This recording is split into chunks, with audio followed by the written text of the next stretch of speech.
बिस्मिल्लाहिर्रहमानिर्रहीम अस्सलाम वालेकुम जी बच्चों। यूनिट नंबर 9 चैप्टर नंबर 9 है सिमिलर फिगर्स। तो जो फिगर्स होती हैं, जो पिक्स हम लगाते हैं, वो सिमिलर किस तरह की होती हैं, तो उसके काफी सारे क्वेश्चन हमारे पास मौजूद हैं डायग्राम के। तो उससे पहले बच्चों हम आपको इंट्रोडक्शन और पूरे का पूरा चैप्टर इस वीडियो के अंदर डिस्कस करेंगे।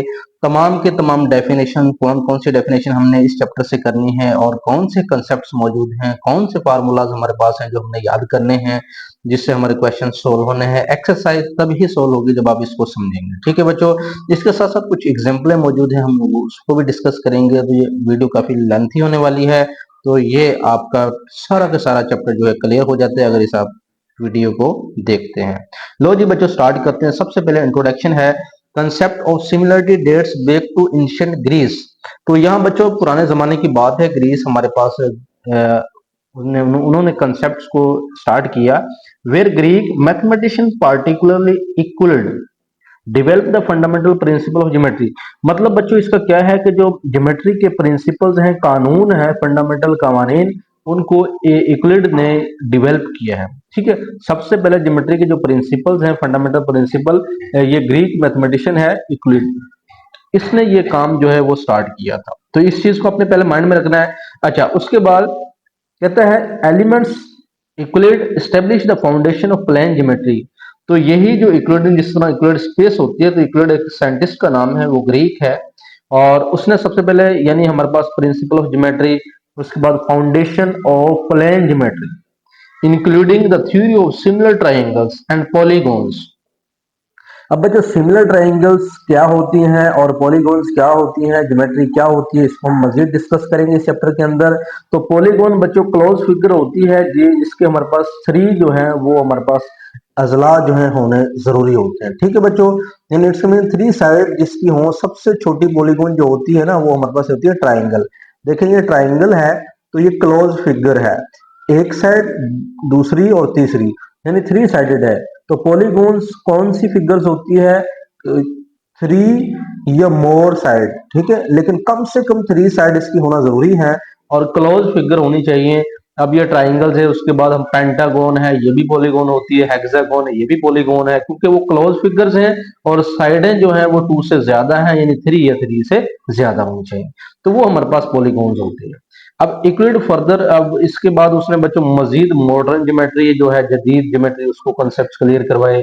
Concept of similarity remain central in the many branch of mathematics including trigonometry and algebra. जो ट्रिग्नोमेट्री और अलजेब्रा है, ये मैथमेटिक्स की खास ब्रांचें हैं और इसको भी इसने डिस्कस की। ये थोड़ा सा इंट्रोडक्शन था कि जो इक्विड जो है उसने क्या क्या दरियाफ्त किया, आपने माइंड में रखना। कोई एमसीक्यू जरा बन सकता है ना इस वजह से। चलें बच्चों, यहाँ पे पॉलीगॉन की डेफिनेशन आपको दिखाते हैं। थ्री और more than three side close figure is called polygon. ये मैंने आपको यहाँ बताया कि बच्चों थ्री और मोर देन थ्री साइड, ये थ्री साइड, कम से कम थ्री साइड है, और more than three sided close figure is called polygon. ठीक है जी। अब क्लोज यानी फिगर्स होगी तो पॉलीगॉन वो हमारे पास होगी होगी, तो ये चीज आपने माइंड में रखनी है। अब बच्चों यहाँ पे आता है सिमिलर फिगर्स क्या होती हैं। सिमिलर फिगर्स में आपने याद रखना है कि इसकी डेफिनेशन जब पेपर में पूछी जाती है कि सिमिलर फिगर बच्चे बताएं, तो आप लिखेंगे similar figures have same shape but not necessary of same size. यानी सिमिलर फिगर ऐसी फिगर्स होती है जिसकी शेप सेम होती है। जिस तरह बच्चों एक पेंसिल है ना, इसी तरह की मैं एक और पेंसिल ले लूं तो शेप उसकी सेम है ना, तो इसका मतलब ये हुआ कि ये सिमिलर फिगर्स है। इसी तरह बच्चों ये आपके पास ट्राइंगल है, मैं यहाँ पे एक और ट्राइंगल बना देता हूँ, मैं छोटी बना देता हूँ, ठीक है, तो है तो ये ट्राइंगल ना, तो इसका मतलब ये हुआ कि सेम शेप है। शेप सेम होनी चाहिए, छोटी बड़ी से कोई कनेक्शन नहीं है, तो वो सिमिलर फिगर तब होती है जब उसी जैसे हो। जैसे अब बच्चों एक भैंस है तो एक छोटी भैंस है, इसका मतलब क्या है, वो सिमिलर है if there corresponding angles are equal. अच्छा बच्चों यहाँ पे बात है but not necessary of the same size, यानी साइज जो है वो जरूरी नहीं होता है कि आपके पास सिर्फ उसकी शेप जरूरी है। ठीक है, डेफिनेशन याद कर लें। फिर कहता है टू पॉलीगॉन आर सिमिलर, दो जो पॉलीगॉन्स हैं कब एक जैसी होती हैं, if there corresponding angles are equal and corresponding side are proportional. तो बच्चे याद कर लें कि टू पॉलीगॉन सिमिलर कब होती हैं, जब उनके एंगल इक्वल हों, जिस तरह ये एंगल्स आपस में इक्वल हो जाएं और उसके बाद करोस्पॉन्डिंग साइड जो है ये जो साइडें हैं ये आपस में क्या हो जाए, प्रोपोर्शनल हो जाए, मतलब ratio of the length of the corresponding side क्या हो जाए, इक्वल हो जाए। तो ये रेशियो आपस में क्या हो जाए, इक्वल। जिस तरह ये 3 है तो ये भी 3 है, तो वो इक्वल हो जाए। अच्छा, मजीद एग्जांपल, इक्विलेटरल ट्रायंगल किसे कहते हैं बच्चों? यहाँ पे तो हमने पढ़ा ना सिमिलर फिगर्स, तो अब हमारे पास होता है इक्विलेटरल ट्रायंगल्स। कहता है all equilateral triangles are similar to each other because they have same angles and measure of the side are proportional। बच्चों जिसमें सेम साइड और सेम एंगल्स हों, यानी बिल्कुल साइड भी सेम हो, एंगल्स भी सेम हो, और वो हमारे पास क्या होती है, इक्विलेटरल ट्राइंगल्स कहलाती है। तो यानी वो शेप और साइज के हिसाब से इक्वल होनी चाहिए, वो इक्विलेटरल होती है। सिमिलर बड़ा छोटे की बात नहीं है, साइज सेम ना भी हो चल जाएगा, लेकिन इक्विलेटरल में जो है वो सेम साइज होना चाहिए, सेम एंगल होना चाहिए, ये साइडें भी सेम होनी चाहिए। ठीक है, तो ये डेफिनेशन अगर पेपर में पूछी जाए तो आप बताइए। अच्छा, आइडेंटिफिकेशन ऑफ सिमिलर ट्राइंगल्स क्या होती है? अब बच्चों यहाँ पे ट्राइंगल्स आर सिमिलर्स, यहाँ तो हमारे पास सिमिलर फिगर्स की डेफिनेशन है। अब ट्राइंगल आर सिमिलर कैसी होती हैं? तो इसकी डेफिनेशन अगर पेपर में पूछे तो आप बताएंगे, if two angles in one triangle, यानी एक ट्राइंगल, जैसे एक ट्राइंगल है, इसमें अगर दो एंगल आर कनगुरेंट हो जाएं। अब बच्चों कनगुरेंस का मतलब ये होता है मुतमासिल, मतलब कि बिल्कुल सेम साइड हो, सेम एंगल हो, वो कहलाता है। If two angles in one triangle, यानी एक ट्राइंगल के दो एंगल कनगुरेंट हो, मतलब एक जैसे हो, to two corresponding angles and another triangles, और दूसरी जो ट्राइंगल्स होंगी, जैसे एक ट्राइंगल्स है इसके दो एंगल्स, और दूसरी ट्राइंगल जो कोरस्पोंडिंग ट्राइंगल्स है उसके भी दो एंगल्स, वो आपस में क्या हो जी, कनगुरेंट हो, यानी एक जैसे हो। यानी ये अगर 60 डिग्री है तो बच्चों ये भी 60 डिग्री होना चाहिए, ये अगर 70 डिग्री है तो ये भी 70 होना चाहिए। तो ये इसका मतलब ये कॉन्ग्रुएंट हो जाएगा, दो हमारे पास ट्राइंगल्स कॉन्ग्रुएंट होंगे, उसके दो एंगल्स। लेकिन third angle in each triangle must be congruent होना चाहिए since the angle are the same. और जो तीसरा जो एंगल यानी थर्ड एंगल हर ट्राइंगल में जो है वो मस्ट बी कॉन्ग्रुएंट, यानी वो भी मिलता जुलता होना चाहिए। तो सिंस एंगल्स आर सेम, तो वो एंगल सेम होंगे, ट्राइंगल सिमिलर होगी। सिमिलरिटी ये बच्चों ये काफी पेपर्स यानी एक्सरसाइज में इस्तेमाल होने वाला है। तो ये सिमिलरिटी की क्या है, ये नोटेशन है, सिंबल है, तो याद रखना है इसको, सिमिलरिटी कैसे हम मालूम करते हैं। लो बच्चों, एग्जाम्पल हमारे सामने आ चुकी है, एग्जाम्पल अगले पेज पर दी हुई है कि ये दो ट्राइंगल्स मौजूद हैं, देखें जी। अब बच्चों यहाँ ए बी सी है और ई एफ डी है, ठीक है, ये डी ई एफ है। अब बच्चों ये वाला एंगल इस एंगल के क्या है, ये वाला जो मेजरमेंट ऑफ एंगल ऑफ ए है वो डी के क्या है, इक्वल है। अब देखें यहाँ पे एक लाइन लगी हुई है, यहाँ पे भी एक लाइन है, इसका मतलब मेजरमेंट एंगल ऑफ ए, यानी मेजरमेंट ये एंगल को जाहिर करता है, जाविया है ना। मेजरमेंट एंगल ऑफ ए, एक लाइन वाला मेजरमेंट एंगल ऑफ डी के क्या है, इक्वल है, यानी कॉन्ग्रुएंट है। इसका मेजरमेंट बी जो दो लाइनों वाला है, तो वो दो लाइनों यानी ई के क्या है, कॉन्ग्रुएंट है, यानी इक्वल है। मेजरमेंट एंगल ऑफ बच्चों जो सी है थ्री लाइनों वाला, वो थ्री लाइनों वाला एफ के क्या है जी, इक्वल है। तो सो मुसल्लस, यानी ये मुसल्लस ट्राइंगल्स को शो करती है, जिस तरह भी शेप होती है ना इस तरह की, तो इसी तरह ये नोटेशन होती है, ये क्या होता है, ट्राइंगल्स होता है। तो ए बी सी बच्चों, और ये सिमिलरिटी रखता है, ये सिमिलरिटी को शो कर रहा है, डी ई एफ से सिमिलरिटी है बिकॉज इसके तमाम एंगल्स आपस में इक्वल्स हैं। इसका एक दूसरा पॉइंट है बच्चों, यहाँ पे चीज याद करनी कि ट्राइंगल सिमिलर कब होती है, इफ द रेशियो, ये एक्सरसाइज में क्वेश्चन में बार बार होना है कि if the ratio of two corresponding side and their include angles are equal, यानी उसके अंदरूनी जो एंगल्स हैं इंक्लूडेड, जो उसमें शामिल हैं, वो भी इक्वल हों, और उसकी साइडें टू कोरस्पोंडिंग साइडें और their include angles are equal हो। रेशियोज की बात कर रहा है, if the ratio of two corresponding side, ठीक है, साइडों की रेशियो और एंगल की रेशियो सिमिलर होनी चाहिए, वो ट्राइंगल आर सिमिलर होती है। अब बच्चों यहाँ पे अगर बात करते हैं ना कि यहाँ पे कहता है measurement angle of A B C और ई एफ जी जो है ये आपस में इक्वल है बिकॉज इसकी रेशियो क्या है, वो कोरस्पोंडिंग है। अब देखते हैं क्या रेशियो कोरस्पोंडिंग है, चलेंगे। जहां पे कहता है measurement A B over E F, बच्चों ए बी और ई एफ जो है वो आपस में देखें, ये साइड ऐसे है और ये भी ऐसे है, आपके सामने मौजूद है ना, ये चेक कर सकते हो। तो ये और ये आपस में क्या है, रेशो इसकी क्या है, बिल्कुल क्रॉसपोंडिंग है। तो मेजरमेंट ए बी ओवर क्या हो जाएगा, ई एफ हो जाएगा। ठीक है जी। अब 4/5 यानी ए बी की वैल्यू लगा देंगे और ई एफ की वैल्यू हम लगा देंगे 3 सेंटीमीटर। तो यहाँ पे सेंटीमीटर लिखना नहीं है आपने, तो यहाँ पे 4.5/3 एज इट ऐसे लिख देंगे। अब बच्चों इसको थोड़ी कटिंग करने के बाद आपके पास क्या आ जाएगा, 3 क्या आ जाएगा, 2। कटिंग कैसे करेंगे, यहाँ पॉइंट को खत्म करें, यहाँ 0 लगा दे, 45/30 उसको कट करें तो 3/2 आ जाएगा।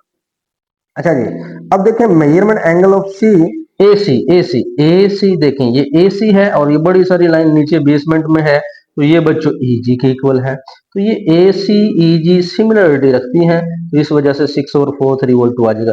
So triangle A B C F G are similar because इसके टू साइडेड आर इक्वल है। तो हमने यही बताया, ratio of two corresponding side अगर ये भी इक्वल हो जाए, तो हमने अभी चेक किया कि ये रेशियोज फाइंड किए हैं। रेशियो मतलब तकसीम होता है, डिवीजन होती है। तो ये जब इक्वलेट आ जाती है तो इसका मतलब क्या है, ये भी सिमिलर है। तो सिमिलरिटी ये भी है, एंगल की सिमिलरिटी यहाँ पे बताई जा रही है और यहाँ पे आपको साइड की रेशियोज की इक्वलिटी बताई जा रही है। लेकिन अगर इसको हम देखते हैं लास्ट वाले को, ये थर्ड पॉइंट्स में क्या कहता है बच्चों, थर्ड पॉइंट्स भी बहुत जरूरी है, इसको भी करना जरूरी है। If the ratios of all corresponding sides are equal then the triangle are similar. अगर कहता है कि if the ratio of all corresponding side are equal, ratios तमाम साइडों की रेशियोज ले लें, इक्वल हो जाए तो ट्राइंगल सिमिलरिटी है।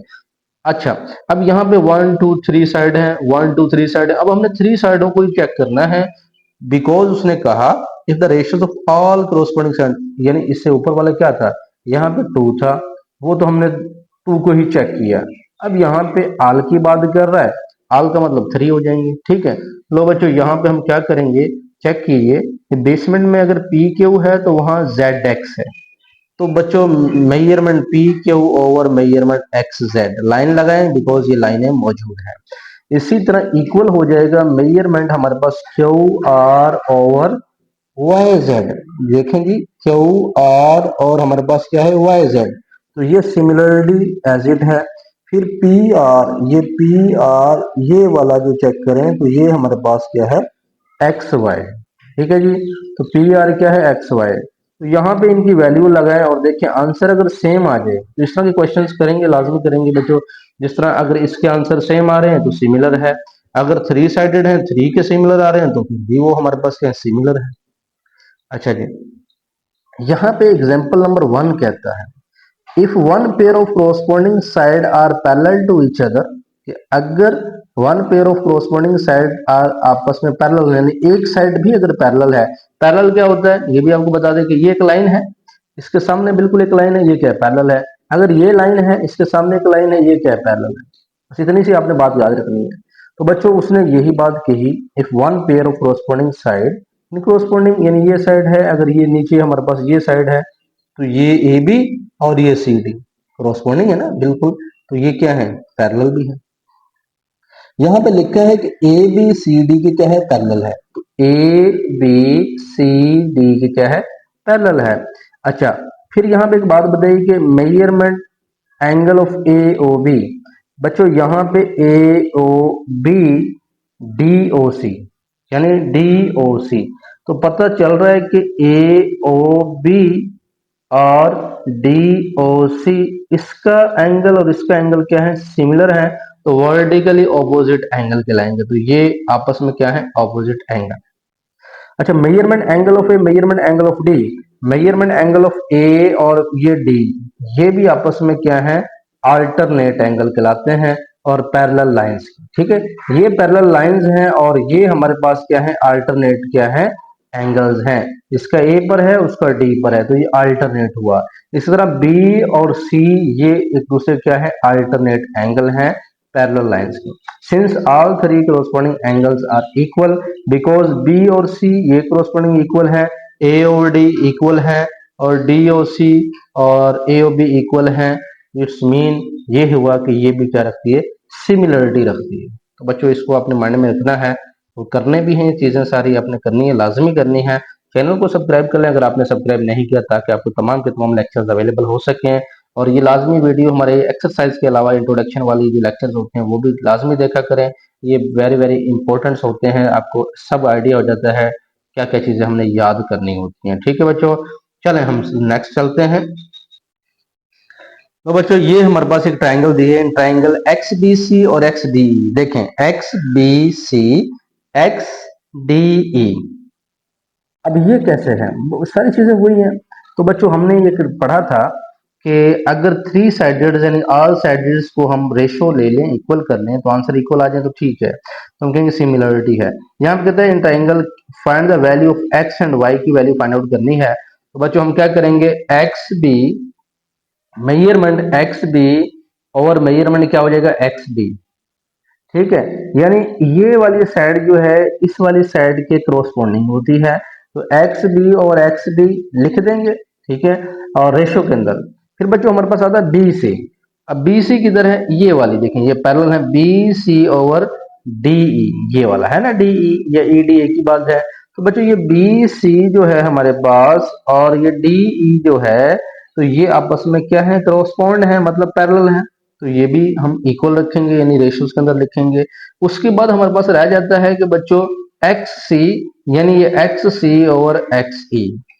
तो माइंड में रखें जी, जब हमने वैल्यूज ऑफ एक्स और वाई की मालूम करनी, इस तरह की डायग्राम दी हो, तो यानी ये वाली साइड उसके अल्टरनेट वाली जो साइड होती है सामने वाली जो मजीद चल रही है, तो ये आपस में इसकी रेशो लेते हैं और उसके बाद इसकी रेशो इक्वल होती है और ये रेशोज क्या है, इक्वल होती हैं। Because since B C is parallel to E D, so the triangle X B C and X D are similar, so the ratio of corresponding side are this. तो मजीद देखें, अगर एक्स बी की value हम यहां से उठा के यहां लगा दें 2 सेंटीमीटर, इसी तरह एक्स डी की वैल्यू वाई लगा दें, और एम बी सी जो है बच्चों बी सी की वैल्यू क्या है एक्स है, और डी ई की वैल्यू क्या है यहाँ पे 4 है, तो इसकी वैल्यू हम इस तरह लगा सकते हैं ना सारी की सारी वैल्यूज। तो बच्चों ये x और 4 यानी 2 और y, देखें ये भी x है और ये भी y है, तो इट्स मीन इसको हम इसके इक्वल रखेंगे, इसको इसके इक्वल रखेंगे। तो इसी तरह उसने किया कि इसको इसके इक्वल रखा है और इसको इसके इक्वल रखा है, तो बाकी x और y की वैल्यू निकालना आपको आती है, मजीद आप कर सकते हो। अच्छा नेक्स्ट हम स्टार्ट करते हैं, यहाँ पे एग्जाम्पल नंबर 3 की बात करते हैं बच्चों। ये काफी बड़ी एग्जाम्पल दी हुई है, तो यहाँ पे ये दो डायग्राम्स दी हुई हैं। ठीक है, हम क्वेश्चंस को इंशाल्लाह करेंगे एक्सरसाइज में, जो क्वेश्चंस हैं मजीद, तो वहां पे आप जब उनको समझेंगे तो इंशाल्लाह आपको ये सारी की सारी जो है ना एग्जाम्पलें खुद ब खुद ही कवर्स हो जाएंगी। ठीक है बच्चों, तो यहाँ पे हम स्टार्ट करते हैं, मजीद आगे चलते हैं। और यहाँ पे इसने यही कहा है कि prove that E quadrilateral ABCD similar to the quadrilateral EFGH, यानी इसके सिमिलर कैसे है, तो हम इसकी साइडें आपस में इक्वल कर देंगे रेशो के हिसाब से, वही फार्मूला जो हमने ऊपर लगाया उस फार्मूले के तहत हम इसको साबित कर सकते हैं। ठीक है, लेकिन यहाँ पे ना बच्चों कुछ हमें मेजरमेंट एंगल ऑफ ए दिया हुआ है, बी दिया हुआ है, सी दिया हुआ है 90 का, तो इसको मैं चले आपको समझा देता हूँ कि हमारे पास 3 एंगल्स हैं ए बी सी, और यहाँ पे एंगल डी नहीं है। ए बी सी डी की अगर बात करते हैं, ए बी सी डी, ये एंगल डी नहीं है यहाँ पे, तो इसको कैसे फाइंड आउट करेंगे बच्चों, यहाँ पे मेजरमेंट एंगल ऑफ डी हम ऐसे फाइंड करेंगे कि हमारे पास ये टोटल जो एंगल्स का सम होता है वो 360 होता है। ठीक है, क्वाड्रिलेटरल जो होती है उसका 360 यानी टोटल एंगल्स होते हैं, अगर सबको ऐड कर दिया जाए तो 360 में से आप measurement angle of A B C, यानी ये जो हमें यहाँ दिए हुए हैं ना ए बी सी, इसको प्लस करके, तीनों को प्लस करके माइनस कर देंगे। इट्स मीन ये हुआ कि जो हमारे पास एबीसी एंगल दिए हुए हैं उसको हम टोटल एंगल से अगर माइनस कर दें, तो जो एंगल बाकी हमारे पास बचता है वो डी, हमारे पास angle of measurement angle of क्या आ जाएगा, डी आ जाएगा। अब सिमिलर बच्चों हमारे पास दूसरी हमारे पास ई एफ जी एच है side length E F 10 F G, वो तो इधर भी दी हुई है। ठीक है, लेकिन यहाँ पे जो एंगल्स है ना वो ई एफ और एच दिया हुआ है 90 120 60, अब यहाँ पे जी नहीं है, अब जी को कैसे निकालेंगे, 360 में से सिमिलर हम माइनस कर देंगे। ठीक है जी, वो एंगल्स निकल आएंगे हमारे। ये देखो बच्चों, देखें यही मेजरमेंट एंगल ऑफ जी, अगर बात करते हैं 360 टोटल एंगल्स में से हम तीनों एंगल्स को माइनस करते हैं तो 90 डिग्री आता है। तो मेजरमेंट हमने एंगल जी भी निकाल लिया, जो रिमेनिंग एंगल्स थे डी और जी वो हमने फाइंड आउट कर लिए। ठीक है, बाकी इस चीज की जरूरत नहीं है, कोई चीज लिखने की जरूरत नहीं है आपको, बस आपने ये इसके एंगल्स निकाल दिए, उसके बाद आपने ये चेक रेशोज वही जो हम पीछे करते आए हैं, मजीद क्वेश्चन करेंगे तो इसकी जरूरत नहीं है। Measurement angle measurement A B over E F लिखें, वो जो क्रोस्पॉन्डिंग साइडें हैं ए बी और ई एफ, अब ये आपको चेक करवा देता हूँ, ए बी और ई एफ, ये देखिएगा ए बी और ई एफ। अब यहाँ पे ए बी और ई एफ देखा ना, बेसमेंट में है और ये भी है, तो ये क्रॉसपोंडिंग है, तो इसकी रेशियो सेम होनी है। इसी तरह ये और ये सेम होने हैं, और ये सेम होने हैं, सिमिलर ये और ये सेम होने हैं। तो सारे सिमिलर इंशाल्लाह क्वेश्चन ये आएंगे, आपको सारी समझ आ जाएगी। तो यहाँ पे देखें बच्चों, वही चीजें हैं, और सबकी रेशियोज को आपस में आप उसकी वैल्यू निकालें और इसको कैंसिल कर दें, सिर्फ आप रेशियोज को लिखें और 1/2 हर एक का आंसर आ रहा है, तो हम कहेंगे तो ये सिमिलर है, तो यानी A B C D, so the A B C D is similar to quadrilateral E F G H. तो ये लिखने की जरूरत नहीं है, आप सिर्फ ये लिख दें और इसको रेशियोज निकाल दें, आपका आंसर करेक्ट हो जाएगा। एग्जाम्पल नंबर अगर 4 की बात करते हैं, यहाँ पे देखिए आपको एक डायग्राम दी है, वेरी वेरी इंटरेस्टिंग डायग्राम है। अब बच्चों आप find whether the parallelogram are similar, ये पैरेललोग्राम दी हुई है, सिमिलर है। One of the angle between the side 45 है, बोथ पैरेललोग्राम, इनका एंगल जो है 45 डिग्री है। तो इसकी जरूरत नहीं है, कोई चीज की जरूरत नहीं है, यहाँ पे किसी चीज की जरूरत नहीं है, सबको कैंसिल कर दें। ओके हो गया बच्चों। अब यहाँ पे आ जाए, अब measures of base of similar parallelogram, अगर ये बेस की बात करते हैं, इसको हमने B1 का नाम दे दिया, ठीक है, बेस। अब देखिए 1 और 2 यानी डब्बे कितने, एक और दो डब्बे है ना, तो बेस B1 का नाम दिया, 2 यूनिट्स लिख देंगे, ठीक है जी। अब ये मेजर और बेस ऑफ स्मॉलर पैरेललोग्राम है, यानी छोटी वाली पैरेललोग्राम है। अच्छा जी, जिसे हम कहते हैं मतवाजिल अजला। और उसके बाद मेजर ऑफ हाइट और स्मॉलर पैरेलल। अब हाइट की बात करते हैं, लो जी हाइट, ये हाइट है, ये हाइट है, इसमें कितने यूनिट्स हैं। अब बच्चों ये measure of base of smaller parallelogram ये थी, और मेजर्स ऑफ हाइट और स्मॉलर पैरेललोग्राम, ये हाइट की बात करते हैं, H1 का नाम देंगे। देखो एक डब्बा है, एक ही डब्बा है ना, तो H1 1 यूनिट्स हो जाएगा। अच्छा जी, measures of base large parallelogram, large, ये लार्ज बेसमेंट ये है, 1 2 3 4 5 6, तो 6 यूनिट्स आ जाएंगे, ठीक है जी, बेसमेंट में। और हाइट में ऐसे चेक करें, हाइट में ऐसे चेक करें, यानी यहाँ पे 1 और ये 2 और ये 3, इतनी हाइट है ना ये, तो 3 डब्बे हैं, 1 2 3 है, इट्स मीन ये 3 यूनिट्स, ठीक है। अब मजीद रेशियो कोरस्पोंडिंग लेंथ और इक्वल है, तो हम कहेंगे कि B1 ओवर B2 और H1 ओवर H2, ठीक है।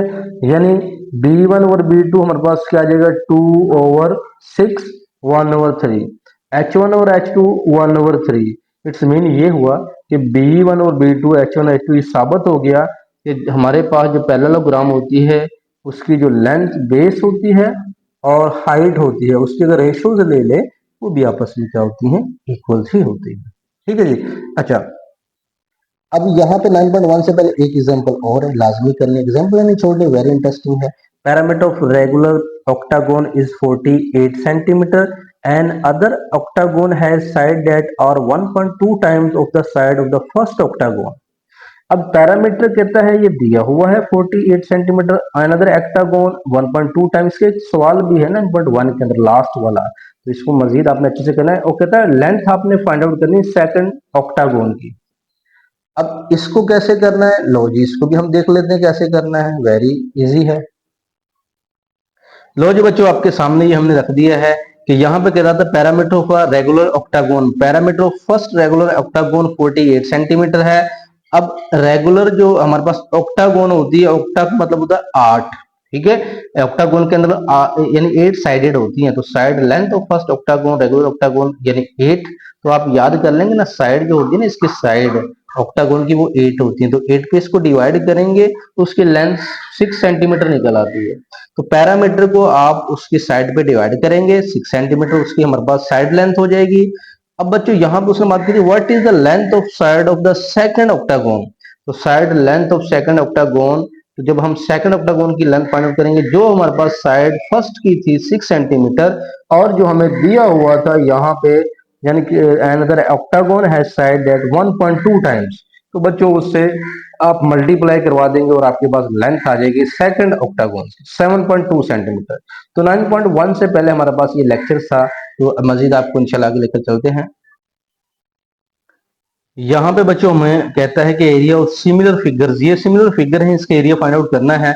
तो बच्चों यहाँ पे एरिया ऑफ स्मॉलर पैरेललोग्राम, अब यहाँ एक मेन चीज है, पैरेललोग्राम का जो एरिया होता है ना, वो बेस मल्टीप्लाई बाय अल्टीट्यूड होता है, यानी ये बेसमेंट और अल्टीट्यूड को अगर मल्टीप्लाई कर दे तो हमारा एरिया निकल आता है। और याद रखिए एरिया जो हमेशा होता है वो स्केल्स के अंदर होता है। अगर सेंटीमीटर में कोई लेंथ दी है तो आप जो सेंटीमीटर में ही आंसर में लिखेंगे, ठीक है, लेकिन स्क्वायर में लिखना होता है। तो ये बस ये चीजें हैं। बस यहाँ पे बच्चों आपने एक फार्मूला याद रखना है जो एक्सरसाइज में रिपीट होने वाला है और बार बार यूज होने वाला है। तो यहाँ पे ratio of the areas of any to similar figure, जब भी दो सिमिलर फिगर्स हों उसके एरियाज का रेशियो जो होती है, यानी उनका हमारे पास divider is equal to the square of the ratios of any two corresponding length of the figure.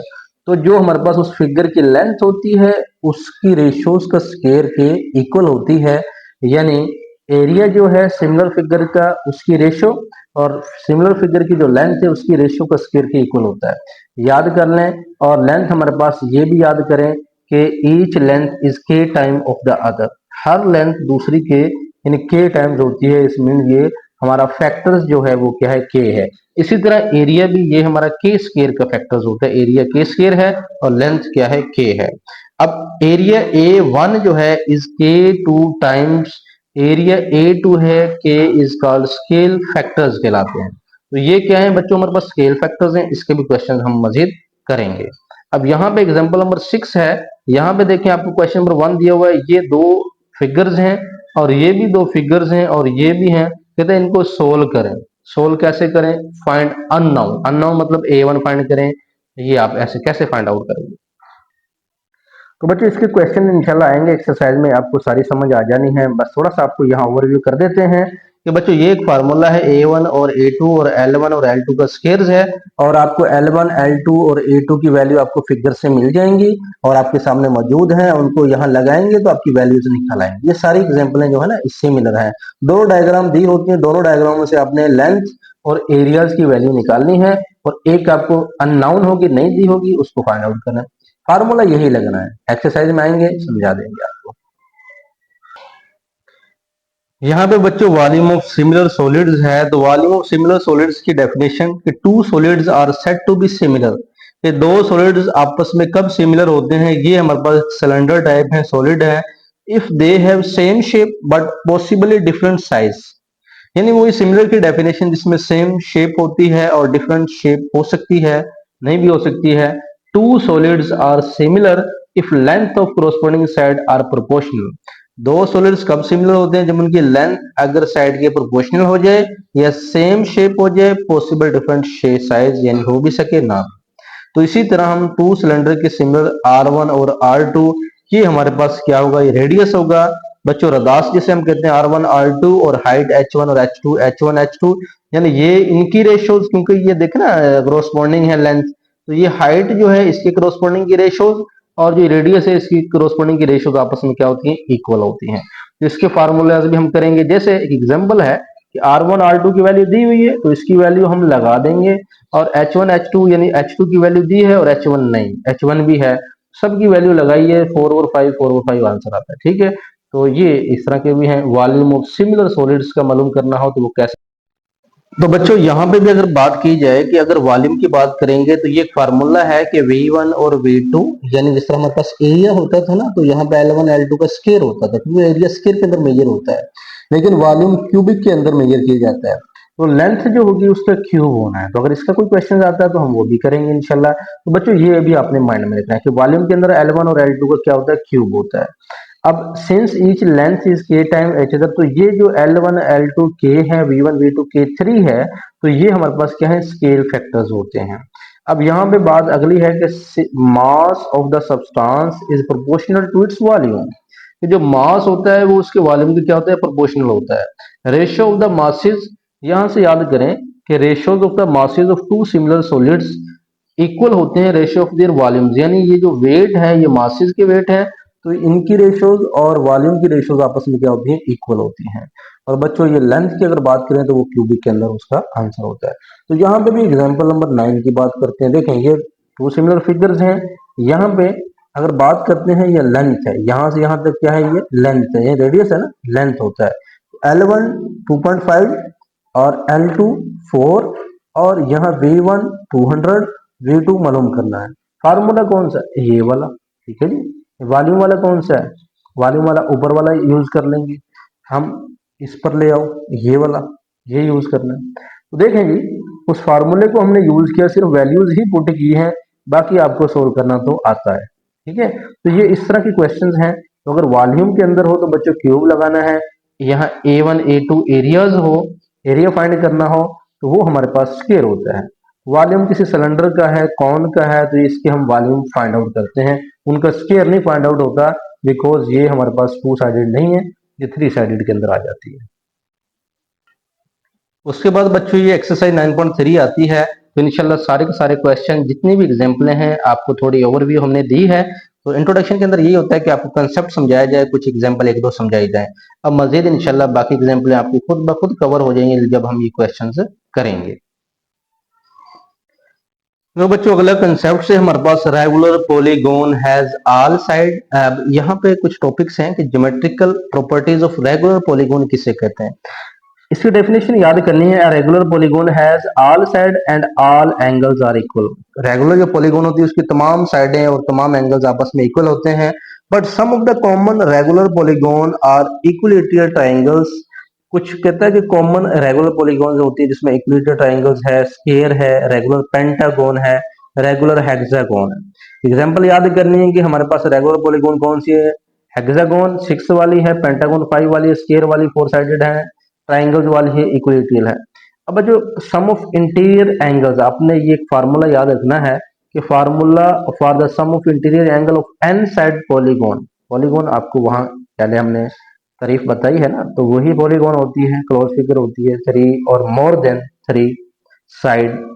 तो उनका एक फार्मूला है कि n-2 मल्टीप्लाई बाय 180। याद कर लें, size of each interior angle की अगर बात करते हैं तो उसका हमारे पास n-2 multiply by 180 over n होता है। तो ये सम ऑफ इंटीरियर एंगल्स हैं, ये हमारे पास साइज है। अब जिस तरह आपको n6 साइज दे दिया जाए तो n की जगह पे 6 लगाएंगे तो आपका 120 एंगल्स आ जाता है। अब बच्चों देखे ना कि हेक्सागोन होती है उसका एंगल कितना होता है, हर साइड का एंगल 120 का होता है। अब इसका मतलब यह है कि टोटल 720 होते हैं और 6 उसको हेक्सागोन 6 साइड होती हैं, एन उसकी साइड है, 6 साइडेड है, तो उसको 6 यानी इस फॉर्मूले के अंदर 6 लगाएं, जो टोटल एंगल आता है वही उसका इंटीरियर एंगल होता है। तो इंटीरियर एंगल फाइंड करने का एक फार्मूला है। तो बच्चों जब आप इंटीरियर एंगल फाइंड आउट करें तो आप इस फार्मूले को अप्लाई करें, आपका इंटीरियर एंगल निकल आएगा, ठीक है जी। ये एक चीज याद रखिए। और हेक्सागोन में 6 साइड होती है। अब होता है एक्सटीरियर एंगल फाइंड करने का एक formula, sum of all exterior angles of any polygon. कोई भी पॉलीगॉन का एक्सटीरियर एंगल का अगर सम ले लिया जाए वो इज ऑलवेज 360 होता है। अब देखें ये तो बच्चों होता है ना इंटीरियर अंदर वाला जो होता है, तो ये एक्सटीरियर है, बाहर वाला है। तो इसके अंदर ये एक फार्मूला है, एक्सटीरियर एंगल 360 हो रहा है, तो उसको 360 पे आपने डिवाइड कर देना है। जैसे बच्चों यहाँ पे हेक्सागोन 6, 360 को 6 पे डिवाइड कर दोगे तो आपको क्या जाएगा, 60 डिग्री आ जाएगा। तो ये है एक्सटीरियर एंगल। अब यहाँ पे बात की है कि interior and exterior angles are supplementary at a vertex. Vertex पर क्या होते हैं, सप्लीमेंट्री होते हैं। आपने कंप्लीमेंट्री 90 का एंगल पढ़ा, सप्लीमेंट्री 180 का पढ़ा, तो इट्स मीन ये हुआ इंटीरियर प्लस एक्सटीरियर एंगल्स, ये इक्वल क्या होते हैं, 180 होते हैं, बिकॉज ये सप्लीमेंट्री कहलाते हैं। डायगोनल बच्चों, total number of diagonals in a regular polygon with n sided. अगर बच्चों डायगोनल्स की बात करें तो टोटल नंबर ऑफ डायगोनल कितने होते हैं रेगुलर पॉलीगॉन, तो n into n minus 3/2। Hexagon है तो यहाँ 6 6 आ जाएगा, तो बाकी इसका आंसर निकल आएगा, वो डायगोनल उसके निकल आते हैं। अब होता है symmetry. A regular n sided polygon has rational symmetry and reflexive symmetry. कि एक रेगुलर n साइडेड पॉलीगॉन उसके अंदर रैशनल सिमेट्री भी होती है और रिफ्लेक्सिव सिमेट्री भी होती है, बोथ ऑफ ऑर्डर n। अब रेगुलर हेक्सागोन है 6 लाइन ऑफ सिमेट्री। कहता है अगर कोई एग्जांपल ले लें कि वो रेगुलर हेक्सागोन जो होती है जिसमें 6 साइडें होती हैं, 6 लाइन ऑफ सिमेट्री होगी ना उसकी फिर, और and the has rational symmetry of order 6 होगा। तो पता चल गया कि regular n sided polygon rational symmetry क्या होता है, जितनी लाइनें होगी उतनी ही उसकी 6 लाइन ऑफ सिमेट्री कहलाती है, और हमारे पास जितनी ही उसकी साइडें होंगी उतनी हमारे पास ऑर्डर भी 6 कहलाता है। तो ये 360 और n इसका क्या है, n साइडेड पॉलीगॉन है। यहाँ पे आता है geometrical properties of triangle. Geometrical properties of triangles क्या होता है? अब बच्चों यहाँ पे मेन चीजें हैं कि एक ट्राइंगल क्या होती है। Triangle is a polygon with three sided and three angles. ठीक है जी। ट्राइंगल क्या होती है? क्लोज फिगर होती है, एक पॉलीगॉन है, छोटी, सबसे छोटी पॉलीगॉन, उससे छोटी कोई नहीं है, विद थ्री साइड है, three angles. Triangles come in various type based on the side length angle measures. तो ट्राइंगल्स कहाँ से वेरीज करके आती है? साइडों से और एंगल से। अब एंगल सम क्या होता है? पढ़ के आए हैं, sum of interior angle in any triangle is 180 होता है। बिकॉज हर ट्राइंगल का जो जाविया होता है, एंगल होता है, वो 60 60 60 होता है।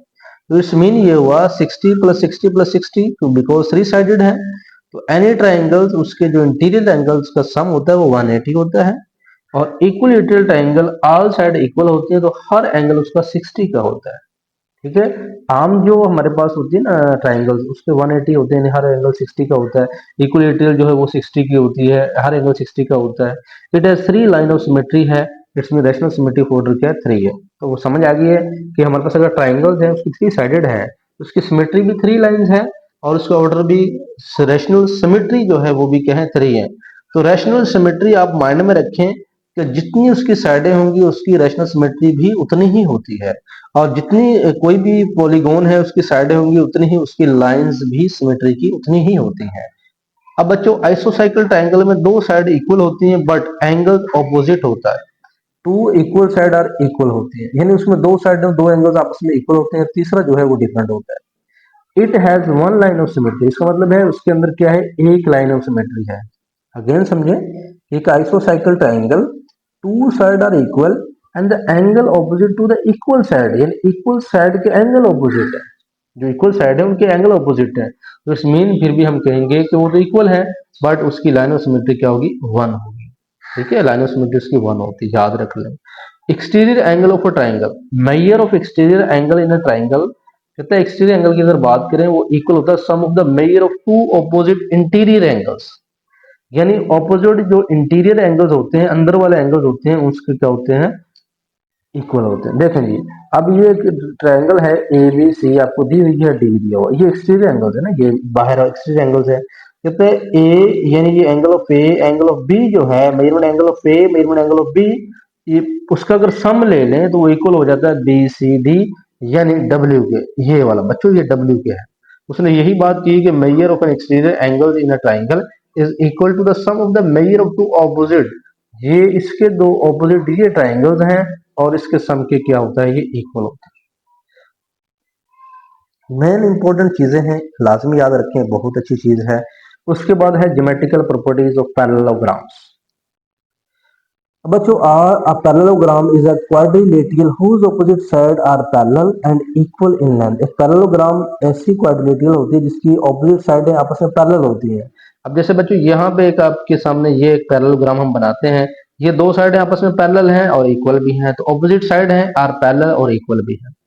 ऑपोजिट एंगल आर इक्वल, उसके जो ऑपोजिट एंगल्स होंगे वो आपस में क्या होते हैं? इक्वल ही होते हैं। जैसे ये अब देखें बच्चों, अगर ये एंगल आप फाइंड आउट कर लें ना, अगर ये 60 डिग्री है तो इसका मतलब ये भी क्या है? 60 डिग्री है। अगर ये हमारा 70 डिग्री है तो ये भी 70 डिग्री है। तो वो बता रहा है कि हमें कि इसमें यही बात कही गई है कि ऑपोजिट एंगल आपस में क्या होते हैं? इक्वल होते हैं। अच्छा, अगली बात, कि diagonal of parallelogram bisect each other, वो एक दूसरे को बाइसेक्ट करते हैं, डायगोनल यानी ऐसे डायगोनल बाइसेक्ट कर रहे होते हैं। और cross each other at the mid point, mid point पर ये क्या करते हैं? क्रॉस करते हैं, ऐसे बाइसेक्ट करते हैं तो ये क्रॉस करते हैं मिड पॉइंट पर। They are not equal in length, लेकिन वो जरूरी नहीं है कि वो लेंथ में क्या हो? इक्वल हो। अच्छा, recall, rectangle all angles are 90 होते हैं जी, डायगोनल्स आर इसमें इक्वल होते हैं। याद रखें, बहुत इंपॉर्टेंट चीज है, एमसीक्यू आने वाला है। और रेम्बस ऑल साइड इक्वल होती हैं, diagonal bisect each other, right angles पर बाइसेक्ट करते हैं। और स्क्वायर के अंदर ऑल साइड इक्वल होती है, 90 के एंगल्स, ऑल एंगल्स 90 के होते हैं, डायगोनल इक्वल होते हैं, bisect each other at right angles. तो डायगोनल का पता चल गया कैसे हम डायगोनल खींचते हैं, क्रॉस मल्टीप्लिकेशन करते हैं। तो ये मजीद एग्जांपल नंबर 13 है, ये आप चेक कर सकते हैं कि measure of the each interior angle for regular pentagon. तो पेंटागोन का बच्चों 5 है, तो n की जगह 5 रखें तो आपका आंसर निकल आता है। तो 108 इसका हमारे पास इंटीरियर एंगल्स है। और इसमें देखें एक्सटीरियर एंगल्स का फार्मूला 360 और n है, n हमारा पेंटागोन से 5 पता चल गया।